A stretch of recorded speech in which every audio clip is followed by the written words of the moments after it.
இனிமேல் குருவியெல்லாம் சாப்பிடுவியா? சாப்பிட மாட்டேன்னு சொல்லு. இவ்வாறு உங்களுக்கு தான் பார்க்குறாங்க. இனிமேல் குருவியை சாப்பிட மாட்டேன்னு சொல்லுங்கள். எவ்வாறு அப்படி தான் சாப்பிடுவாங்கலாம். எப்படி தூங்குறாங்க பாருங்க. நல்லா வேட்டையில் இன்றைக்கி வேட்டையை முடிச்சுட்டு நல்லா உறங்குறாங்க. காலிலேருந்து அலைஞ்சிருப்பாங்க. யாராச்சும் நம்மளை அடிச்சிடுவாங்களா வச்சுருவாங்களா என்னன்னு சொல்லிட்டு. இப்போ எல்லாம் தூங்கினதுக்கப்புறம் 11:30 மணி ஆச்சு. இப்போ தான் வந்து எப்படி படுத்து கிடக்குற பற்றியல்ல அவங்க நோக்கம்தான் அந்த வீட்டில். எனக்குள்ளே வேணால் படுக்கலாம், தூங்கலாம், எந்திரிக்கலாம்.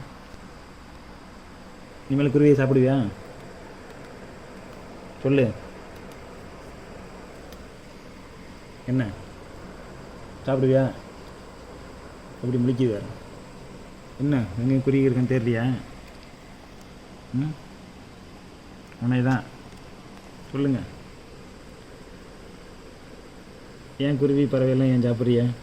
சாப்பிட மாட்டேன்னு சொல்லுங்கள். அப்படி தான் சாப்பிடுவீங்களா? என்ன பாருங்க, கோவம் வந்துருச்சு பாருங்கள். அதுக்கு அப்படி தான் சாப்பிடுவாங்களாம். குருவி பறவையெல்லாம் நான் சாப்பிட தான் செய்வேன் அப்படிங்கிறாங்க. என்ன உங்களுக்கு என்ன சொல்லுங்கள். எது வேணுமா? வேற வேணுமா உங்களுக்கு? பார்க்குறத பாருங்கள். திருட்டு மொழி முழிக்கிறத பாருங்கள். ஏய் இங்கே பாரு. என்ன என்ன உனக்கு? அவ்வளோ நம்ம டிஸ்டர்ப் பண்ணுறோமா? கேள்வி கேட்குறோம்ல, அவளுக்கு அது பிடிக்கலை. இங்கே பாரு. அடி வேணுமா உனக்கு? ஏய் சேவத்தி அதுக்கு போயிட்டு சொல்கிறேன் பாருங்க. அப்படியே ஒன்றுமே தெரியாத மாதிரி அப்படியே முழிக்கிறாங்க. திருட்டு மொழி. யார் பார்க்குற பார்வையை பாருங்கள். அடி வேணுமா? இனிமேல் இந்த மாதிரி புனையெல்லாம் பிடிப்பியா? சரி குருவியெல்லாம் பிடிப்பியா?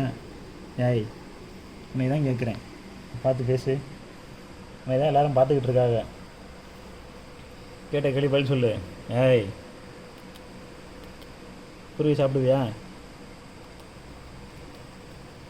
குருவி அவங்க சாப்பிடுவாங்களாம். அடி வேணுமா உனக்கு? ஓய் அடி வேணுமா வேணாமா? இதுக்கு மட்டும் உடனே ஏன்னு சொல்கிறேன். ஏய் மேலே பாரு, மேலே பாரு. எங்கே வராங்க? வரும் இன்னும் அவ்வளோதான் படுத்துட்டாங்க. அவ்வளோதான் படுத்துட்டாங்க. அப்படியே உங்களுக்கு வந்து நமக்கு பக்கத்தில் வந்து அப்படியே வந்து படுத்துடணும். எப்படி கிடக்குறாங்க பாருங்க. இப்படி எதாச்சும் பண்ண வேண்டியது, யாராச்சும் அடிச்சுட்டான்னு சொல்லிவிட்டு இங்கே வந்துட்டு அழுக வேண்டியது, அப்புறம் பக்கத்தில் வந்து தூங்க வேண்டியது. என்ன அவளுக்காண்டி தான் அந்த காராச்சவை எல்லாமே அவளுக்கு பூனைக்காண்டி தான் வச்சுருக்கோம். அப்போ எப்போ தேவையா இப்போ எடுத்து போட்டோம்னா அவள் பாட்டு சாப்பிட்டுட்டு அவள் பாட்டு கிடப்பாங்க. இங்கே பாருங்கள், உங்களுக்கு பார்க்குறாங்க எல்லோரும்.